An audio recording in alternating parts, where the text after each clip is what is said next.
ശമ്പള വിതരണം വൈകുന്നു. നഷ്ടത്തിലോടുന്ന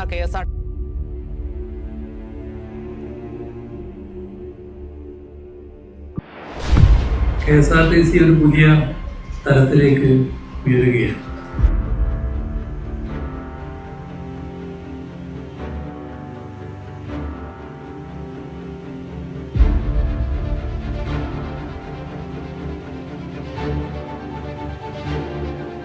എന്തായിരുന്നു കുറച്ച് മുൻപ് വരെ KSRTCയുടെ വാർത്തകൾ അല്ലേ?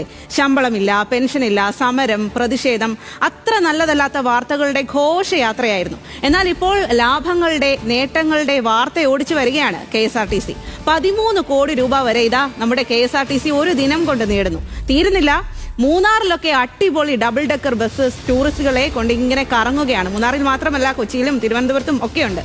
അപ്പോൾ ഈ ഒരു സമയത്ത് KSRTCയുടെ ഈ ഒരു മാറ്റങ്ങളെ കുറിച്ച് എന്ത് പറയുന്നു നാട്ടുകാരെ? നിങ്ങൾ എല്ലാവർക്കും ഇതിനെക്കുറിച്ച് പ്രതികരിക്കാനുണ്ടാവും. KSRTC എന്ന് പറയുമ്പോൾ നമ്മളെ എല്ലാവരുമായിട്ടും ചേർന്ന് നിൽക്കുന്ന ഒരു സംവിധാനമാണല്ലോ. ബസ്സിൽ യാത്ര ചെയ്യുക എന്ന് പറയുന്നത് എല്ലാവരും ചെയ്യുന്ന കാര്യമാണ്. KSRTC മലയാളികളുടെ പ്രിയപ്പെട്ട ആനവണ്ടി. ഒരു കാലത്ത് നഷ്ടത്തിന്റെ കണക്കുകൾ മാത്രം പറയാനുണ്ടായിരുന്ന KSRTCക്ക് ഇപ്പോൾ ലാഭത്തിന്റെ കാലമാണ്. ജനുവരി 5 13.01 കോടി രൂപയാണ് KSRTCയുടെ കളക്ഷൻ, അതായത് ചരിത്ര കളക്ഷൻ. KSRTC കുതിക്കുകയാണോ?